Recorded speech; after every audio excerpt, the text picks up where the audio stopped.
প্রজাতন্ত্র দিবস পতাকা উত্তোলন করা হবে। ভারতবর্ষের প্রত্যেকটি প্রতিষ্ঠানের সাথে সাথে আমাদের পশ্চিমবঙ্গ রাবেতায়ে মাদ্রাসে বরুনিয়া পরিচালিত যে সমস্ত মাদ্রাসা আছে প্রত্যেকটি মাদ্রাসায় জাতীয় পতাকা উত্তোলন করা হচ্ছে। সঙ্গে সামিল হয়ে কুচবিহার উত্তর এলাকার একমাত্র মাদ্রাসা Iqra Islamic girls education and cultural centre প্রতি বছরই জাতীয় পতাকা উত্তোলন, পদযাত্রা ও ভারত স্বাধীনতার মুক্তিযুদ্ধের অবদান সম্পর্কে আলোচনা সভা অনুষ্ঠিত হয়। তো আজকে এই ৭২তম প্রজাতন্ত্র দিবসে পতাকা উত্তোলন করার জন্য আহ্বান জানাচ্ছি। আপনারা জানেন যে পশ্চিমবাংলার আজকের জেলাতে হাজী মীর নিসার আলী ওরফে টিপু মির নাম আমরা প্রত্যেকে জানি।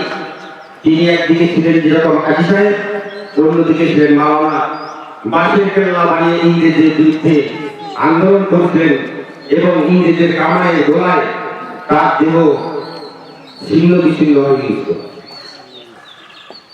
পতাকা উত্তোলন করার জন্য আহ্বান করছে আমাদের অনুষ্ঠানে উপস্থিত হয়েছেন কাজী সাহেব, মাননীয় আকবর আলী মহাশয়কে পতাকা উত্তোলন করার জন্য অনুরোধ করছি।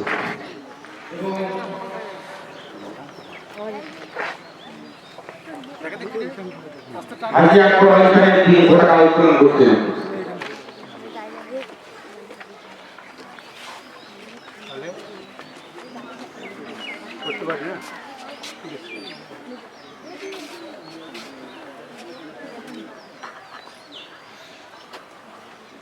নারায়ে তাকবীর, জয় হিন্দ, জয় হিন্দ, জয় হিন্দ, জয় হিন্দ, জয় হিন্দ, জয় হিন্দ, জয় হিন্দ। ইকরা ইসলামিক গার্লস মাদ্রাসা এডুকেশন, জয় হিন্দ।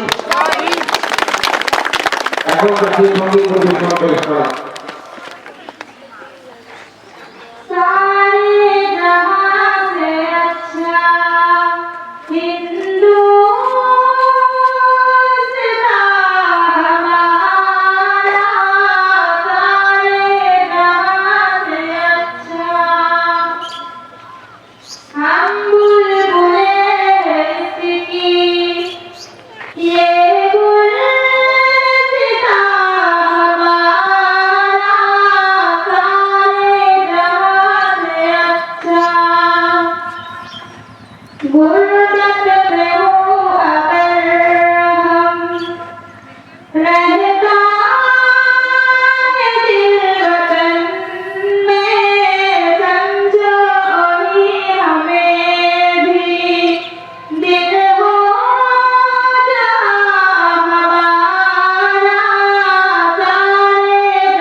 आजी खुला बात में हूँ अगर हम रहता है दिल वतन में, समझो ही हमें भी दिल हो जहाँ हमारा, सारे जहाँ से अच्छा। भारत স্বাধীনের উদ্দেশ্যে অসহযোগ আন্দোলন, অহিংস আন্দোলন, খিলাফত আন্দোলন, ভারত ছাড়ো আন্দোলন, রেশমি রুমাল আন্দোলন, 1857 সালে মহাবিদ্রোহ আন্দোলন। যারা শহীদ হয়েছেন তাদের আত্মার শান্তির জন্য বানাত হাফিজা মাদ্রাসার ছাত্রীদের এই পদযাত্রা। पर्वत वो सबसे ऊंचा